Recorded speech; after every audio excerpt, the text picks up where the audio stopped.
इंसान तो बहुत समझदार है, हम तो घबराते हैं, अपने तक सीमित रखते हैं, हम खुश, हमारी तरफ से सब मर जाओ।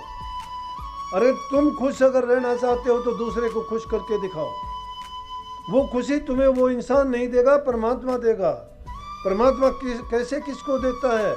जो इंसान जैसे कर्म करता है उसको वैसे भुगतवा देता है।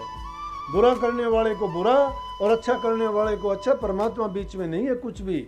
उसने नियम बना के छोड़ दिया कि कर्म करो, कर्तव्य में तो भर्तव्य, करो तो भरो, जैसा करते हो वैसा भरो। लेकिन नेकी करते करते ये ज़रूर है कि आपको परेशानियों का सामना करना पड़ेगा। बड़ा कठिन काम है ये मेरे से पूछ के देखो, मैं हालात से गुजरा हूँ। छोटी उम्र से मैंने इस समाज को देखा, दुनिया को देखा, दुखों को देखा, तकलीफ को देखा, और वो देखते देखते वो सब ने मेरे गुरु का काम किया। मैंने हर इंसान से सीखा। लेकिन तुम अगर सच्चे और अच्छे बन के चलोगे तो तुम्हारी मदद करने के लिए दुनिया आ जाएगी। तुम हंसने वाले हो तो तुम्हारे पास लाखों हंसने वाले खड़े हो जाएंगे। रो के दिखा दो, तुम्हारे पास 2 मिनट कोई बैठना नहीं चाहेगा। सुख में आपके बहुत साथी हो जाएंगे, दुख में कोई साथी नहीं होगा। लेकिन सदा का सुख जो तुम्हें मिलेगा, अंत सहाय जो है वो नाम है। सतगुरु तुम्हारा कभी साथ नहीं छोड़ता है कि आदमी अर्ण की मतलब बड़ी चोरी करके छोटी सी चोरी चीज़ का दान करके सोचता है कि भाई कहाँ स्वर्ग लोक से विमान कब आवर कब मुझे लेके जा, क्योंकि मैंने बहुत नेक काम किए हैं, दान किया है, पुण्य किया है।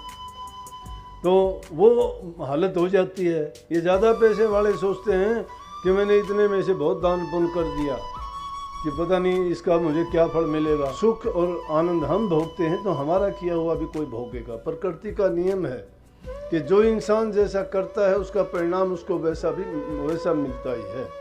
जैसे एक प्रकार से काफिला चला जा रहा था और चलते चलते रास्ते में एक सुरंग आ गई। सुरंग में बहुत अंधेरा था। उस अंधेरे में जब वो चलते जा रहे थे तो अब अंधेरे में तो दिखाई कुछ देता नहीं, उनके पैरों में कंकर चुभने लगे। कंकर चुभने लगे तो अच्छे आदमी थे कि कुछ ने वो कंकर उठा उठा के अपने पास इकट्ठी कर ली। किसी ने ज़्यादा की, किसी ने कम कर ली, और कोई निकम्मा आदमी था उसने नहीं उठाई।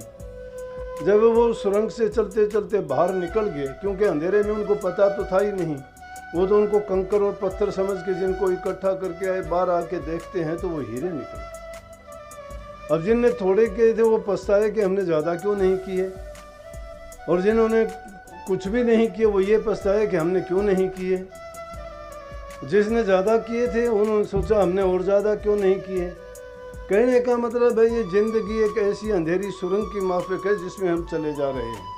लेकिन उस अंधेरे में वो कर्म करते वक्त हम अपने कर्म को नहीं पहचान पाते कि वो कैसे हैं। लेकिन अगर वो नेकी, हम ये सोच के उन कंकरों को उठाते हैं रास्ते से कि किसी हमें तो चुभ गए, किसी और को ना चुभें, और उन कंकरों को उठाने का मतलब है कि नेकी के काम करना। नेकी के काम अगर तुम किसी दूसरे के लिए करते थे कि कोई और आएगा तो उनको नहीं चुभेंगे, लेकिन बाहर जाके देखते हैं तो वो कंकर की बजाय हीरे निकलते हैं। इसी प्रकार से जो इंसान नेक कर्म करता है, नेक कर्म का परिणाम हमेशा उस हीरे की तरह से अच्छा कर्म बन के उसको अच्छा परिणाम देता है, जिसके कारण उसको सुख, आराम और दिल में संतोष और शांति मिलती है।